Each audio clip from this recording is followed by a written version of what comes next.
देखिए भैया, ओए भाई प्लीज, ओए भाई, ओए कब आया आज? ठीक है भैया, ध्यान दीजिए भैया, नया चैप्टर चालू हो रहा है, ठीक है भैया।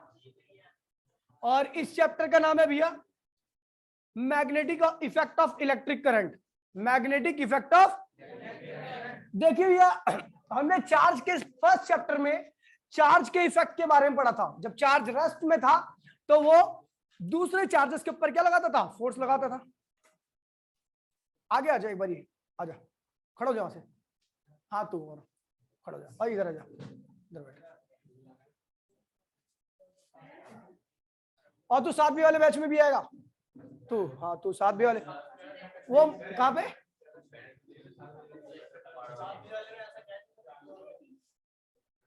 तू भी आएगा 7वीं, और तू भी आएगा 7वीं। किसे नहीं नहीं, वो तो आएगा, तू 7वीं भी आएगा। हाँ 7वीं भी, और तू भी मौर्या। हाँ नहीं नहीं नहीं, 7वीं आएगा, जिसे बोल दिया बोल दिया। हाँ 6 बजे 11 भाई प्लीज, भाई रिक्वेस्ट, भाई प्लीज रिक्वेस्ट है आपसे, दिल से रिक्वेस्ट है, ध्यान दीजिए। हाँ 6 बजे पड़ेगा, ठीक है भैया। भाई प्लीज यार ध्यान दीजिए, और मैं जितनी बातें बता रहा हूँ ना इस चैप्टर में वो तेरे से पूछूंगा, और तूने जवाब नहीं दिया तो फिर तेरे को ध्यान रखियो, मैं जवाब दूंगा, ठीक है? ठीक है भैया। तो जैसा कि मैं बात कर रहा था, मैंने पहले चैप्टर में चार्ज को रेस्ट कंडीशन में पढ़ा था। चार्ज आपका रेस्ट में था, और जब चार्ज रेस्ट में था तो वो दूसरे चार्ज पार्टिकल के ऊपर क्या लगाता है भैया? फोर्स लगाता है। चार्ज रेस्ट में रहता है तो क्या लगाता है भैया? दूसरे चार्ज पार्टिकल पे फोर्स लगाता है, ठीक है? उसे कहते हैं इलेक्ट्रिक इफेक्ट। क्या कहते हैं उसे भैया? Electric effect. यानी जब चार्ज रेस्ट में रहेगा तो इलेक्ट्रिक फील्ड जनरेट करेगा, और वो इलेक्ट्रिक फील्ड दूसरे चार्ज पार्टिकल के साथ इंटरेक्ट करेगी। इसे कहते हैं चार्ज का इलेक्ट्रिक इफेक्ट। क्या था भैया? ठीक है। इलेक्ट्रिक इफेक्ट में हमने पढ़ा था भैया electric field, electric force, chapter number first में। सेकंड में आते के साथ ही हमने चार्ज एट रेस्ट में पढ़ा था भैया electric potential, electric potential energy, और साथ में एक और पढ़ा था भैया कैपेसिटेंस। याद है? फिर चैप्टर नंबर 3 में हमने चार्ज को क्या कर दिया था? मोशन में। चार्ज आपका मोशन में स्टार्ट हो गया था। जैसे ही चार्ज मोशन में हुआ तो क्या आया? क्या हुआ? पूछ रहा हूं मैं तेरे से, मेरे से क्या पूछ रहा है? माँ बाप को धोखा देना अपनी जिंदगी में सबसे बड़ी बेईमानी करना होता है। अगर अपने माँ बाप को ही धोखा दे रहा, तू मेरे माँ बाप को नहीं दे रहा, ठीक है? ठीक है, इधर देख, आंख से आंख मिला, ठीक है? नहीं सुधरेगा ये, निकल गया हाथ से, ठीक है? अगर तू अपने माँ बाप से प्यार करता होगा, आज से फिजिक्स को 2 घंटा टाइम देगा, नहीं तो समझ जाऊंगा कि तू अपने माँ बाप की पीठ में चक्कू घोंप रहा है। बात फिजिक्स में टाइम दो आज से, ठीक है भैया? ध्यान दीजिए, ठीक है भैया? तो अब देखिए भैया, हमने चैप्टर नंबर 3 में चार्ज को मोशन में ला दिया, और वहीं पर क्या हुआ? चार्ज का इफेक्ट चेंज हो गया। अब वो रेस्ट वाले चार्ज पार्टिकल पे ऊपर फोर्स नहीं लगा रहा था। जब चार्ज रेस्ट में था तो रेस्ट वाले पे फोर्स लगा रहा था, लेकिन चार्ज मोशन में आ गया तो रेस्ट वाले पे फोर्स, ठीक है भैया? ठीक है। चैप्टर नंबर 3 में हमने पढ़ा इलेक्ट्रिक करंट, और इलेक्ट्रिक करंट में हमने पढ़ा भैया इलेक्ट्रिक करंट का कॉज, इलेक्ट्रिक करंट के चलने में कौन कौन सी वेरिएशन आती है, कौन कौन सी ऑब्स्ट्रक्शन आती है, ये सब पढ़ा मैंने, ठीक है भैया?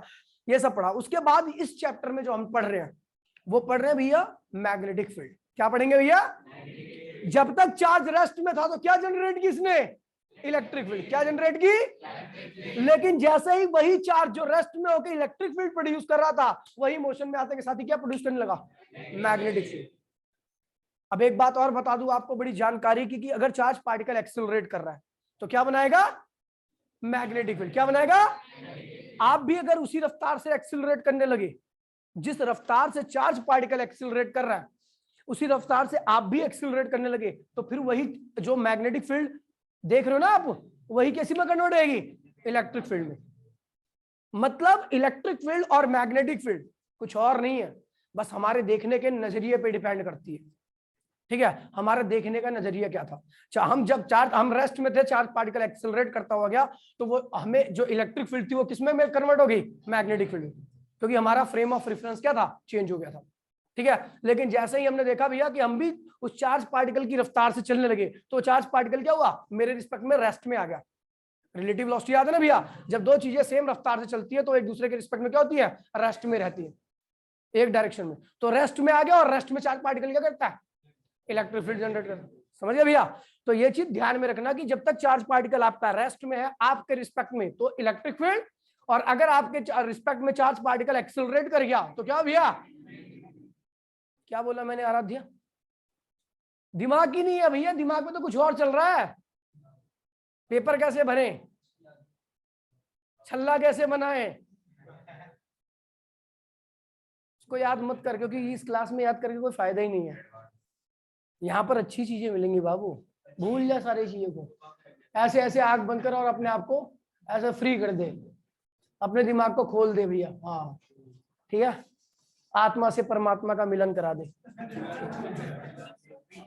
ठीक है भैया, तो आगे बढ़ते भैया, फिर हम बात करते भैया किसकी, इस चैप्टर की स्टार्टिंग में। देखिए भैया, स्टार्टिंग में मैग्नेट के बारे में जब कोई भी जानकारी नहीं थी तब से बात स्टार्ट करता हूं मैं। ठीक है भैया, तो हुआ क्या, एक लकड़हारा था, ओ सॉरी चरवाहा कहते हैं, चरवाहा, लकड़हारा कह रहे हैं। ठीक है, चरवाहा था, वो अपने गाय भैंसों नहीं थी, बकरियां थी मेरे ख्याल से, बकरियां थी, बकरियां चराते हुए वो कहां पहुंच गया, एक चट्टान पर।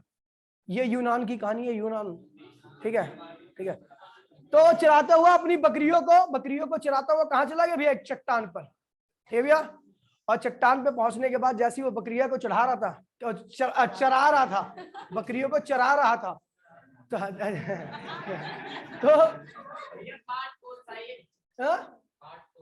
पाठ मतलब चैप्टर 4 बाबू।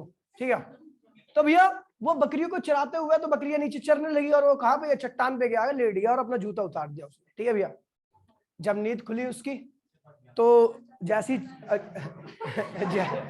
जैसी चट्टान पे अपने जूते को पहना, लेकिन पैर उठाया तो उठ ही नहीं रहा भैया। भाई चिल्लाता हुआ, उसकी तो फट गई, भाई चिल्लाता हुआ बचाओ बचाओ बचाओ बचाओ बचाओ करता, इतनी जोर की भागा, गांव वाले कह रहे पगला गया साला, आके भाई जोर जोर की चिल्ला रहा, भाई गांव में आके सब कह रहे क्या हुआ, क्या पागल हो गया क्या, कह रहे यहाँ पे चट्टान पे ऐसा ऐसा हुआ। लोग भैया अपना कोई कारतूस लेके, कोई मिसाइल लेके सब गए उस चट्टान के पास देखने के लिए, क्या हुआ चट्टान है जो भी था। ठीक है, तो चट्टान, भाई सुनो, चट्टान के पास पहुंचे और चट्टान के पास पहुंचने के साथ ही अब उसका जूता तो लोहे का था, वो तो चिपका हुआ तो वहीं पर। ठीक है भैया, जो भी है मेटल का था, कुछ मेटल लगी, कीले वीले गड़ी होंगी उसके अंदर। अब तू था बनाने वाला, मान ले लोहे का था। अब भाई बड़ा ही बेवकूफ लड़का है ये, तो मानने में क्या जा रहा है, ये एग्जाम में थोड़ी ना आ रहा है। ठीक है, तो सुन लो, तो भैया क्या हुआ कि जूता चिपका हुआ ऐसे ही। ठीक है, और दूसरे बंदे चढ़ के गए, उनका जूता चिपक नहीं रहा। लोगों ने कहा बेटा तेरे साथ तो लोचा है, तू ये पकड़ लिया तगड़े वाले भूत ने। ठीक है भैया, तो जब वो नंगे पैर गया तो कोई दिक्कत नहीं है, जब जूता पहन के जाए तो दिक्कत आ जाए। देखा तो लोगों ने कहा यार तेरे जूते में ऐसा क्या है, तेरा जूता तो जादू ही है जूता। ठीक है, जूते में जादू। ठीक है, फिर हुआ, फिर भैया फिर उनमें से चप्पल पहन के गए लोग, उनके चप्पल में कोई फर्क नहीं पड़ रहा, केवल उसी के जूते में दिक्कत थी। देखा तो उसके जूते में लगी थी कीले।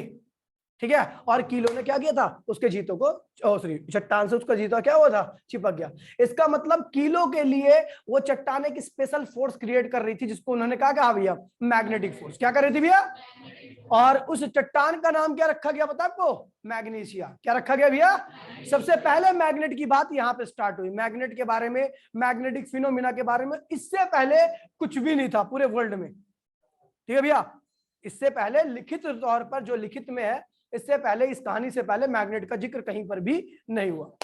उसके बाद ऑरेस्टेड नाम के एक साइंटिस्ट आए। ठीक है भैया, हाँ ऑरेस्टेड नाम के साइंटिस्ट आए, ये सुबह सुबह उठे, मुंह धोया, ठीक है, 1 नंबर किया, उसके बाद फिर क्या हुआ, सीधा अपनी 2 नंबर, 2 1 दोनों साथ किए। ठीक है भैया, उसके बाद भैया सीधे आए अपनी टेबल पे, एक्सपेरिमेंट वाली टेबल पे। ठीक है भैया, इन्होंने इलेक्ट्रिक सर्किट जनरेट कर रखा था, इलेक्ट्रिक सर्किट ऐसे बनाया था इन्होंने। ठीक है भैया, और इन्होंने बल्ब जलाए, उनको टक्क देनी सी, इलेक्ट्रिसिटी वगैरह सब कुछ आ गई थी। ठीक है भैया, इलेक्ट्रिसिटी वगैरह सब कुछ आ गई थी। जैसे ही इन्होंने बल्ब जलाया, स्विच ऑन किया, वैसे क्या हुआ, बल्ब तो जला, लेकिन पास में रखा हुआ कंपास की नीडल क्या हो गई, डिफ्लेक्ट कर गई। उन्होंने कहा क्या हुआ भाई, कैसे डिफ्लेक्ट होगी, ठीक है भैया। फिर स्विच ऑफ कर दिया, वो डिफ्लेक्शन फिर क्या हो गई, जीरो हो गई। कंपास की नीडल फिर कहां पे आ गई भैया, न्यूट्रल पॉइंट पर। कहां गई, उसके बाद फिर स्विच ऑन किया। भाई ध्यान दी मौर्य बेटा, डेडिकेशन बहुत कम है, ठीक है भैया। देखिए तो उसके बाद फिर ऑन किया स्विच ऑन, तो भैया स्विच ऑन करते के साथ फिर क्या देखा भैया उन्होंने, डिफ्लेक्शन फिर आ गई, ठीक है भैया। स्विच ऑफ किया, फिर डिफ्लेक्शन, क्या बात है, ठीक है भैया। उसके बाद करंट और प्रवाह किया, करंट की वैल्यू क्या थी, बढ़ा दी इन्होंने, तो डिफ्लेक्शन क्या हुआ, और ज्यादा हो गया। करंट की वैल्यू घटा दी तो डिफ्लेक्शन क्या हुआ। तो इन्होंने कहा यार कंपास के अंदर क्यों हो रहा है, कंपास तो किसका बना हुआ है, मैग्नेट का। किसका बना होता है भैया, और मैग्नेट के साथ ही इंटरेक्ट करता है। किसके साथ करता है, तेरे साथ भी करता है क्या, नहीं, केवल मैग्नेट किसके साथ इंटरेक्ट करेगा। इसका मतलब जब सर्किट में करंट स्टार्ट किया था, करंट डाला जा रहा था, करंट का प्रवाह स्टार्ट हो रहा था, तभी क्या जनरेट हो जा रही थी, मैग्नेटिक फील्ड। और वो मैग्नेटिक फील्ड कंपास की नीडल में, जो कंपास की नीडल जो होती है ना, मैग्नेट की बनी होती है। किसकी बनी होती है, तो वो मैग्नेटिक फील्ड कंपास की नीडल के साथ इंटरेक्ट कर रही थी, उसके ऊपर फोर्स लगा रही थी। फोर्स से क्या हुआ, इसके अंदर क्या होता था, डिफ्लेक्शन दिखता था। जितना ज्यादा करंट था उतने ज्यादा क्या हुआ भैया, डिफ्लेक्शन आया, ठीक भैया। तो ये एक्सपेरिमेंट इन्होंने कई बार परफॉर्म किया, कुछ ऑब्जर्वेशन देखी, तो ऑब्जर्वेशन आपके आगे बता रहा हूं। जब तक करंट था तभी तक क्या होगी, डिफ्लेक्शन। जब तक करंट तभी तक, करंट की वैल्यू जीरो तो डिफ्लेक्शन बराबर में, deflection is directly proportional to. यही 3 ऑब्जर्वेशन इन्होंने देखी, और उसके बाद ये कर मर गए, ठीक है भैया। इनका हो गया सुपड़ा साहब, ठीक है, सुपड़ा साहब हो गया, खत्म, मर गया बहन, मर गया, सुपड़ा साहब मतलब मर गया। उसके बाद भैया एक साइंटिस्ट है जिनका नाम था बायट-सैवर्ट्स लॉ। आधा चैप्टर इन्हीं के लॉ पे बेस्ड है, ये लिखा हुआ बायट-सैवर्ट्स लॉ, ठीक है भैया। बायट-सैवर्ट्स लॉ, ठीक है भैया, बायट-सैवर्ट्स नाम था इनका। लॉ पीछे इसलिए लगा दिया, लॉ उस चीज के लिए लगाया जाता है जिसका कोई रीजन नहीं होता, जो ऑब्जर्वेशन बेस्ड है। रीजन होता है लेकिन ऑब्जर्वेशन बेस्ड होता है। जैसे लॉ ऑफ ग्रेविटेशन, मास बढ़ाओगे फोर्स बढ़ेगा, मास के बीच में सेपरेशन बढ़ाओगे तो फोर्स क्या होगा, घट जाएगा, ठीक है। तो ये सारे ऑब्जर्वेशन बेस्ड है, और ऑब्जर्वेशन बेस्ड से जो फॉर्मूला दिया जाता है वो क्या कहलाता है, लॉ। क्या कहलाता है भैया, तो ये भी क्या एक लॉ है, क्योंकि ऑब्जर्वेशन के ऊपर बेस्ड है, ठीक भैया। तो इन्होंने क्या किया, बायट आए, बायट ने एक मैथमेटिकल रिलेशनशिप दिया किसके बीच में, करंट और मैग्नेटिक फील्ड के बीच में। किसके बीच में, तो करंट और मैग्नेटिक फील्ड के बीच। भाई प्लीज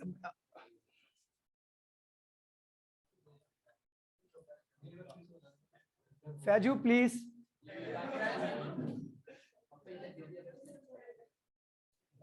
साले हमारे यहाँ पे हमारे यहाँ पे गाली है वो। अभी इसको फैजू बोल दूं ना तो यहाँ पे मार काट करने के लिए तैयार हो जाइए। टिकटॉकर बोलोगे मुझे वो भी फैजू बोल रहे।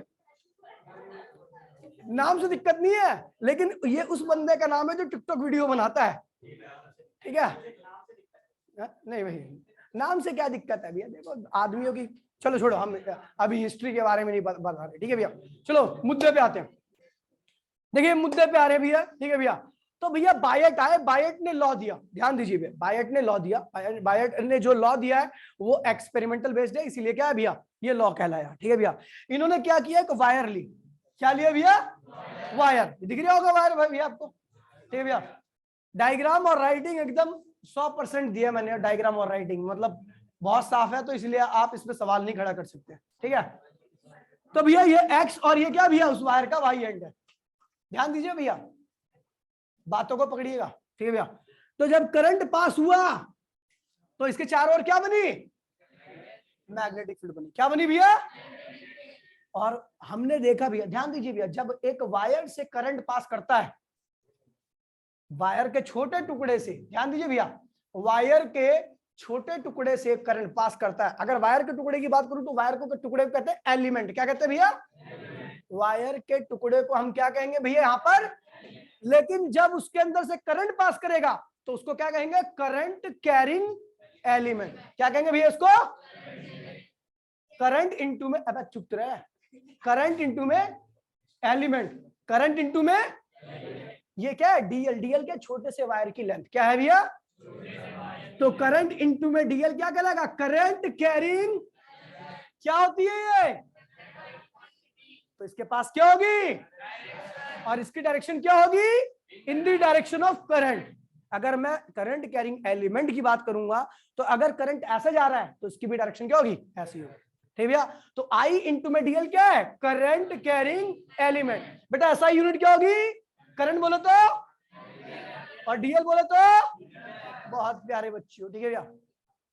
डायरेक्शन क्या है भैया, in the direction of current, in the direction of current carrying element की direction in the direction of current.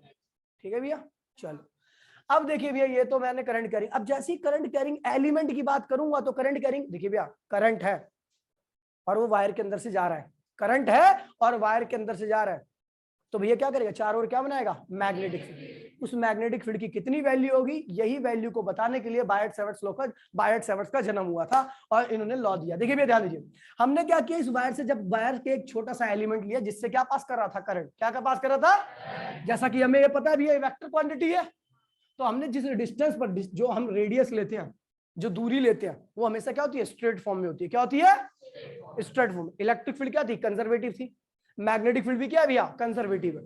लेकिन मैग्नेटिक फील्ड कई जगह पे कंजर्वेटिव होती है, कई जगह पे नहीं लेते कंजर्वेटिव, ये आगे पढ़ोगे आप। ठीक है भैया, ध्यान दीजिए। तो ये भी एक वेक्टर है और ये भी एक वेक्टर है।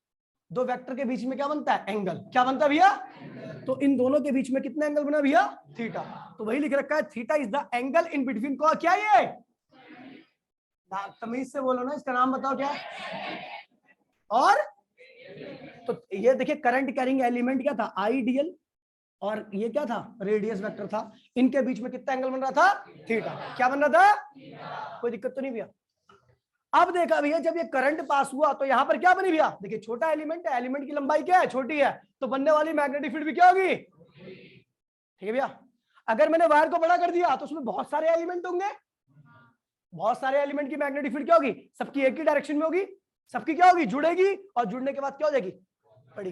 तो जितना बड़ा एलिमेंट की लंबाई जितनी ज्यादा, मैग्नेटिक फील्ड की वैल्यू, एलिमेंट की वैल्यू जितनी, एलिमेंट की लंबाई जितनी कम, उतनी क्या क्या होगी भैया, मैग्नेटिक। समझ गया बच्चा, ठीक है। तो भैया देखिए यहां पर मैंने लिखवाया भैया, यहाँ पे थोड़ा मैग्नेटिक फील्ड के बारे में बता रखा है कि रिप्रेजेंटेशन ऑफ मैग्नेटिक फील्ड किससे रिप्रेजेंट किया जाता है, बी से। किससे किया जाता है भैया, रिप्रेजेंटेशन ऑफ मैग्नेटिक फील्ड किससे होता है भैया, बी से। ये क्या होती है भैया, वेक्टर क्वांटिटी। एसआई यूनिट क्या होती है भैया, टेस्ला। ठीक है भैया, अरे टेस्ला टेस्ला, ठीक है, ठीक है भैया। तो ये बता दिया आपको साइड में कि मैग्नेटिक फील्ड क्या होती है, समझ गए। चलो भैया, अच्छा मैंने आपको बता दिया करंट आई इंटू में डीएल क्या कहलाएगा, आई इंटू में डीएल का प्रोडक्ट क्या कहलाएगा, करंट कैरिंग एलिमेंट। क्या कहलाएगा, और इसी की वजह से क्या आती है, मैग्नेटिक फील्ड। क्या आती है, समझ गए भैया। एक एटम भी मैग्नेट की तरह बिहेव करता है, पता क्यों, क्योंकि एटम के अंदर क्या होता है, न्यूक्लियस, और न्यूक्लियस के चारों ओर कौन घूमता है, और जब इलेक्ट्रॉन घूमेगा, आपको पता है इलेक्ट्रॉन जब घूमेगा तो इलेक्ट्रॉन की लगातार डायरेक्शन क्या होगी, चेंज होगी। और जब इलेक्ट्रॉन की डायरेक्शन चेंज होती है, किसी भी चीज की डायरेक्शन चेंज होती है, तो वो चीजें क्या होती है, एक्सेलरेट करती है। क्या करती है, क्योंकि एक्सेलरेशन के लिए क्या चाहिए, फोर्स, और वहां पर एक फोर्स लगता है जब चीजें घूमती है गोल गोल। क्या कौन सा फोर्स होता है, सेंट्रीपिटल फोर्स। और फोर्स लग रहा है तो क्या आएगा, एक्सेलरेशन। और जब चीज एक्सेलरेट, चार्ज एक्सेलरेट करता है तो क्या बनाता है, करंट। क्या बनाता है, और जब करंट बनाएगा तो क्या बनाएगा, यानी एक एटम भी क्या होता है भैया, आपका मैग्नेट होता है, लेकिन बहुत छोटा होता है, इसलिए उसकी मैग्नेटिक फील्ड कंसिडरेबल नहीं है। ठीक है भैया, अब देखिए भैया आगे बढ़ते हैं, ठीक है। तो भैया देखिए क्या रखा है कि भैया इस पॉइंट पर यहां पर क्या बनी, डीबी मैग्नेटिक फील्ड, क्योंकि एलिमेंट मैंने क्या लिया है, छोटा, तो यहां पर मैग्नेटिक फील्ड भी क्या बनेगी, एलिमेंट छोटा तो मैग्नेटिक फील्ड क्या होगी। तो ऑब्जर्वेशन में देखा गया, क्या देखा गया भैया, कि ये जो मैग्नेटिक फील्ड है वो किसके डायरेक्टली है बेटा, कैसे, मैंने बताया भैया जब करंट ज्यादा था तो कंपास के अंदर डिफ्लेक्शन क्या हुई थी, करंट की वैल्यू कम होगी तो डिफ्लेक्शन भी क्या हुई थी, याद है नहीं याद है।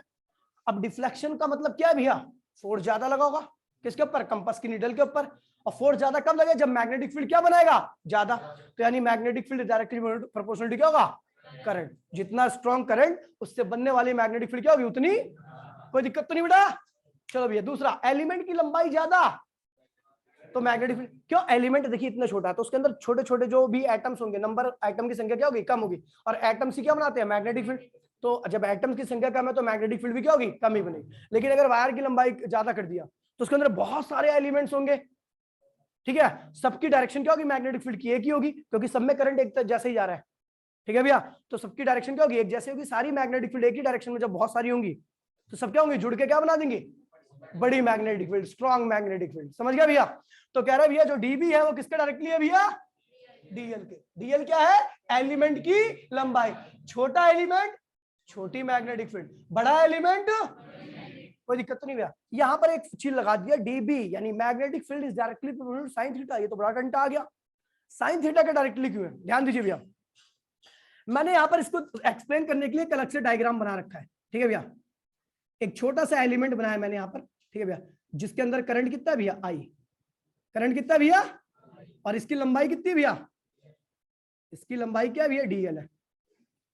ये छोटा सा करंट कैरिंग एलिमेंट है, ध्यान दीजिए भैया, छोटा सा करंट कैरिंग एलिमेंट है। हमने क्या किया, आर डिस्टेंस, देखिए करंट का इसकी डायरेक्शन क्या होगी बेटा, बता, करंट ऊपर जा रहा है, करंट कहां जा रहा है, तो इस करंट कैरिंग एलिमेंट की डायरेक्शन क्या होगी, ऊपर की तरफ। बोलो हाँ, बताया ना भी कि करंट कैरिंग एलिमेंट की डायरेक्शन क्या होती है, इन द डायरेक्शन ऑफ करंट। तो इस एलिमेंट की डायरेक्शन क्या है भैया, ऊपर की तरफ। और रेडियस भी कहां ले रहे हो भैया, दोनों के बीच में एंगल कितना होगा, मैग्नेटिक फील्ड क्या मिली, कैसे पता लगा, कंपास रखा, कंपास के अंदर कोई डिफ्लेक्शन, इसका मतलब वहां पर मैग्नेटिक फील्ड। तो भैया जीरो एंगल पर जीरो मैग्नेटिक फील्ड, समझ गए। एंगल बढ़ाया, बढ़ गया, थीटा 2 किया, theta 2 is greater than theta 1, theta 1 क्या है, जीरो, तो यानी थीटा 2 क्या होगा, जीरो से ज्यादा होगा, कम, ठीक है। और जैसे ही थीटा 2 आपने ज्यादा किया, वहां पर मैग्नेटिक फील्ड क्या बनी, B2 क्या थी बनी भैया, और B2 B1 से क्या थी भैया, मतलब मैग्नेटिक फील्ड आई। कैसे पता लगा, कंपास की सहायता से। कैसे पता लगा, रेडियस आ रही है, ठीक है। फिर आपने थीटा और बढ़ाया, theta 3 is greater than theta 2, पहले वाले से ज्यादा बड़ा एंगल किया, ध्यान देंगे गुण, ठीक है। अब थीटा 3 क्या होगा, थीटा 2, देखिए मैग्नेटिक फील्ड क्या होगी, और बढ़ेगी। जैसे ही मैंने क्या किया, एंगल को 90 डिग्री किया, मैग्नेटिक फील्ड क्या होगी, बहुत ज्यादा होगी, स्ट्रॉन्गेस्ट मैग्नेटिक फील्ड होगी, ठीक है भैया। हमने सोचा चलो और एंगल बढ़ाते हैं और मैग्नेटिक फील्ड बढ़ेगी। तो भैया हमने क्या किया, थीटा 5 कर दिया, क्या कर दिया, थीटा 5, थीटा 4 से क्या था भैया, ज्यादा था, तो मैग्नेटिक फील्ड क्या होगी भैया, ये देखिए कम होगी। B5 क्या थी, B4 से कम होगी। B4 क्या थी, इस वाले केस की मैग्नेटिक फील्ड थी, और B5 यहाँ की मैग्नेटिक फील्ड थी, लेकिन यहाँ की मैग्नेटिक फील्ड B4 से क्या आई, कम आई। और एंगल बढ़ाया, थीटा 6 किया, थीटा 6 थीटा 5 से क्या था भैया, ज्यादा था, लेकिन मैग्नेटिक फील्ड फिर क्या होगी, कम होगी। जैसे ही 180 की एंगल, कितना की एंगल, वैसे ही मैग्नेटिक फील्ड क्या होगी भैया, यानी 0 से 90 में मैग्नेटिक फील्ड क्या थी, बढ़ रही थी, बढ़ रही थी, और 90 से 180 में क्या होगी भैया। ऐसा कौन सा फंक्शन है जो 0 से 90 में बढ़ता है और 90 से 180 में घट जाता है, साइन थीटा। क्या होता है भैया, तो भैया साइन थीटा इसीलिए हमने लगाया, वरना हम कॉस भी लगा सकते थे। कॉस कब लगाते हैं, जब 0 से 90 की तरफ क्या करे भैया, घटे, और 90 से 180 में फिर क्या हो भैया, बढ़े, कॉस लगाता तब मैं, ठीक है भैया। लेकिन यहाँ पर क्या लगा, साइन, क्योंकि इसके अंदर जो वेरिएशन थी वो साइन फंक्शन के हिसाब से थी। मैग्नेटिक फील्ड देखिए बढ़ रही है, बढ़ रही है, बढ़ रही है, बढ़ रही है, बढ़ रही है, बढ़ रही है, कहाँ गई, 90 पे, फिर 90 से 180 में घट रही है, घट रही है, घट रही है, घट रही है, कहाँ गई, जीरो होगी, कहाँ पे, 180 में। साइन ग्राफ चल रहा है ना, समझ गया भैया। तो इसलिए हमने क्या लगाया, साइन थीटा, लग गया, समझ में आ गया। उसके बाद भैया आप जानते हो भैया कि चाहे इलेक्ट्रिक फील्ड हो, चाहे मैग्नेटिक फील्ड हो, चाहे ग्रेविटेशन फोर्स हो, इन सब डिस्टेंस के साथ क्या होता है, इनकी वैल्यू कम होती चली जाती है, यानी ये सब क्या करते हैं, इनवर्स स्क्वायर लॉ को फॉलो करते हैं। तो इसीलिए क्या हुआ, जो मैग्नेटिक फील्ड बनी वो आर स्क्वायर के क्या थी भैया, इनवर्सली। 1 2 3 4 इक्वेशन बनी, इन चारों कंबाइन किया तो क्या, dB is directly proportional to I D L sine theta.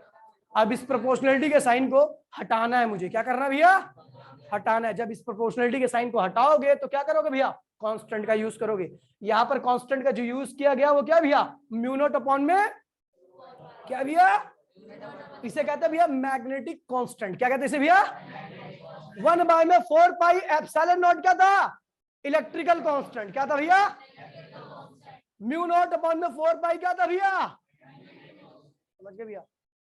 वहां पे आप देख रहे थे कि 1/4 पाई एप्सिलॉन, मैंने कहा था 4 पाई तो कांस्टेंट है, एप्सिलॉन क्या है, वेरिएबल है, लेकिन मैंने इसको इनवर्सली में रखा था, याद है, इलेक्ट्रिक फील्ड और इलेक्ट्रिक फोर्स के इनवर्सली में था। क्यों, क्योंकि एप्सिलॉन की वैल्यू बढ़ती थी, तो मैंने बताया था मीडियम का पोलराइजेशन क्या होगा, ज्यादा होगा, पोलराइजेशन से पोलराइज इलेक्ट्रिक फील्ड क्या होगी, ज्यादा, बाहर की इलेक्ट्रिक फील्ड क्या होगी, कम हो जाएगी, नेट इलेक्ट्रिक फील्ड क्या होती है, कम हो जाती है।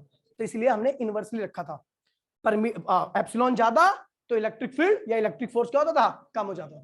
लेकिन यहां पर क्या होता है भैया, ये डायरेक्टली में, यानी इसके बढ़ने पर इसे क्या कहते हैं भैया, एब्सोल्यूट परमिएबिलिटी। क्या कहते हैं इसे भैया, एब्सोल्यूट परमिएबिलिटी।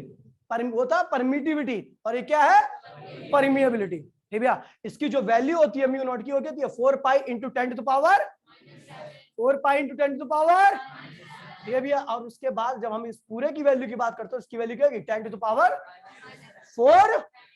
कोई दिक्कत तो नहीं भैया, ठीक है भैया। और ये अलग अलग मीडियम के लिए परमेबिलिटी क्या होती है, अलग अलग होती है। हमारे पास आपने शायद सॉलिड पढ़ा होगा चैप्टर में, ये केमिस्ट्री में, तो केमिस्ट्री में आपने डाई पैरा फेरो पढ़ा होगा, ठीक है। नहीं पढ़ा तो आप पढ़ोगे, मैं पढ़ाऊंगा आपको, ठीक है भैया। डाई पैरा फेरो नहीं आओ सिलेबस में, लेकिन मैं फिर भी पढ़ाऊंगा आपको, ठीक है, क्योंकि मुझे कोई फर्क नहीं पड़ता सिलेबस में क्या है क्या नहीं है, मुझे कोई फर्क नहीं है इससे मतलब, ठीक है भैया। तो डाई पैरा फेरो, लेकिन एक बात ध्यान में, जब एग्जाम आएंगे ना आपके, तो मैं सीधा बोल दूंगा भैया एग्जाम टाइम है, इन टॉपिक को मत पढ़ना, जो टॉपिक पढ़ने होंगे मैं खुद बता दूंगा आपको, ठीक है, वही टॉपिक पढ़ना। लेकिन अभी सब पढ़ के चलो, क्योंकि सीबीएसई की कोई वैल्यू नहीं रही है, ठीक भैया। आप सीबीएसई के लिए नहीं पढ़ रहे, सीबीएसई में तो पास होना है आपको, जस्ट ये मत सोचियो अच्छे नंबर लाने, ठीक है, समझ गए भैया। तो भैया ये पूरा का पूरा इन्होंने एक रिलेशन दे दिया, ठीक है भैया। और इस रिलेशन को अलग अलग फॉर्म में, इस रिलेशन से न जाने कितने रिजल्ट हम निकालने वाले हैं, इस रिलेशन से न जाने कितने क्वेश्चंस को हम करने वाले हैं, ठीक है भैया। तो पहला पेज निकालिए, फर्स्ट पेज, जहां से लिखना है। अभी तक कुछ नहीं लिखा ना, अभी ये मत लिखना, इसे बोर्ड पे रहने दीजिए, ठीक है भैया। लिखिए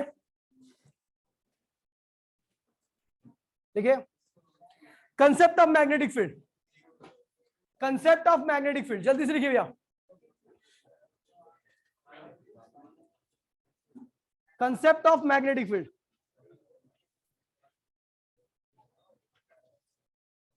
ठीक है।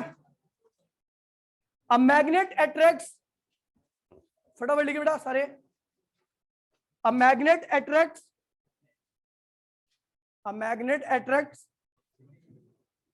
small piece of iron, a magnet attracts small piece of iron, nickel, nickel nickel जानते ना भैया, nickel, cobalt etcetera. a magnet attracts small piece of iron, comma nickel, comma cobalt etcetera. कह रहा भैया एक मैग्नेट जो होता है वो निकिल, कोबाल्ट, स्टील और भी बहुत सारी चीजों को, आयरन को क्या करता है, अपनी तरफ अट्रैक्ट करता है। लेकिन वो स्पेसिफिक रेंज में ही करता है, अगर उस रेंज के बियॉन्ड रख दोगे तो इन चीजों को अट्रैक्ट, जहां तक वो अट्रैक्ट, भाई प्लीज, जहां तक कोई मैग्नेट दूसरी चीजों को अट्रैक्ट कर पाता है उसे क्या कहते हैं, उसकी मैग्नेटिक फील्ड कहते हैं। तो लिखिए भैया, the space around the magnet, the space around the magnet, the space around the magnet, the space around the magnet within which its influence, within which its influence, the space around the magnet within which its influence can be experienced, can be experienced, within which its influence can be experienced, is called its magnetic field, is called its magnetic field, is called its magnetic field.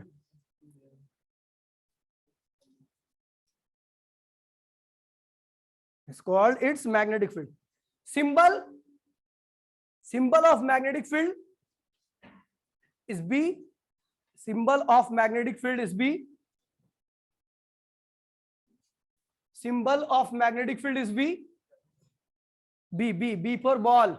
Ball मतलब गेंदा, ठीक है। लिखो भैया vector quantity, अगला point लिखो इसमें, vector quantity, vector quantity, vector quantity होती है, देखिए कॉस, इसका कॉस क्या है भैया, कॉस किस वजह से आती है भैया, cause due to acceleration of charge particle. जब चार्ज पार्टिकल आपका एक्सेलरेट करेगा तभी आएगी ये, समझिए भैया, due to x cause, cause लिखिए भैया, कॉस लिखिए due to acceleration of charge particle, charge particle के एक्सेलरेशन की वजह से आता है मैग्नेटिक फील्ड, नहीं इलेक्ट्रिक फील्ड। ठीक है, ठीक है भैया, लिखिए भैया। Oersted experiment, OERSTED, Oersted experiment, Oersted experiment, अगला टॉपिक डालिए। ऑरेस्टेड एक्सपेरिमेंट, एक्सपेरिमेंट, ठीक है। ऑरेस्टेड एक्सपेरिमेंट में एक छोटा सा डायग्राम बनाइएगा ऐसा, ठीक है, एक डायग्राम बनाइए छोटा सा, ध्यान दीजिए बेटा, डायग्राम बनाइए, सर्किट बना दीजिए। ये क्या बल्ब है आपका, ये है भैया आपकी बैटरी, ठीक है भैया, और ये है आपका करंट। जैसे ही करंट पास हुआ, इसके अंदर जो डिफ्लेक्शन आई, करंट जो पास हुआ, तो कंपास था, कंपास की रीडिंग क्या थी भैया, 0 थी यहाँ पर, ठीक है। और जैसी मैग्नेटिक फील्ड आई तो वैसे क्या हुआ, ये सुई जो थी वो 0 से कहां पे आ गई, इस वाले पे आ गई, थीटा पे। इसके अंदर कितना डिफ्लेक्शन आया, थीटा आया। क्या है भैया, देखिए पहले कहां पे थी, 0 पे थी, कब, जब करंट 0 था। लेकिन जैसे ही करंट आपने पास कराया, वैसे ही वायर के चारों ओर क्या सेटअप हो गई, मैग्नेटिक फील्ड, और उस मैग्नेटिक फील्ड ने इस नीडल के ऊपर क्या लगाया, फोर्स, और उस फोर्स की वजह से क्या हुई, ये नीडल डिफ्लेक्ट होगी, यानी इसके अंदर डिफ्लेक्शन आई। तो इन्होंने कहा क्या भैया, बाय ऑब्जर्वेशन, ऑब्जर्वेशन, ऑब्जर्वेशन में क्या देखा इन्होंने कि जो थीटा था यानी डिफ्लेक्शन, थीटा था यानी डिफ्लेक्शन, यानी theta is directly proportional to क्या है भैया, करंट है, इज डायरेक्टली प्रोपोर्शनल टू क्या है भैया, केवल यही था। और इसके आगे अगर आप लिखोगे तो अगर करंट 0, इफ करंट 0 तो डिफ्लेक्शन क्या होगा, 0, if current is greater than 0 तो deflection is also greater than 0। ये ऑब्जर्वेशन थी, और ये करके ये मर गए। कौन मर गया, ऑरेस्टेड। ऑरेस्टेड ने केवल इतना देखा और करके मर गए, ठीक है भैया। तो ये डायग्राम बनाइए, और ऑब्जर्वेशन बाय ऑरेस्टेड क्या था भैया, इन्होंने बोला कि theta is directly equal to current, current ज्यादा तो डेविएशन, डिफ्लेक्शन, करंट 0 तो डिफ्लेक्शन, करंट ग्रेटर देन 0 तो डिफ्लेक्शन, ठीक है भैया। ये सारी ऑब्जर्वेशन बेस्ड था, ठीक है भैया। ऑरेस्टेड एक्सपेरिमेंट लिखो, ऑरेस्टेड में सारे डालो, ठीक है बेटा, लिख दिया, ऑरेस्टेड में हो गया। चलो बच्चा फटाफट, उसके बाद जो बोर्ड पर लिखा हुआ है, ठीक है भैया, बायट सेवर्ट्स लॉ डाल दीजिए। क्या डाल दीजिए भैया, बायट सेवर्ट्स लॉ, बायट सेवर्ट्स लॉ, बायट, समझ में बेटा। अब कल से डेरिवेशन होगी, ठीक है। अब रोज ही ऐसी पढ़ाता हूं, तो अपनी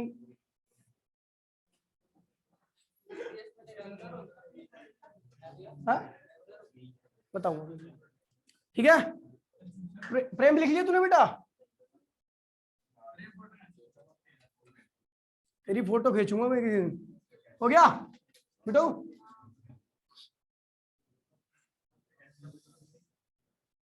अब लिख लो भैया सारा का सारा।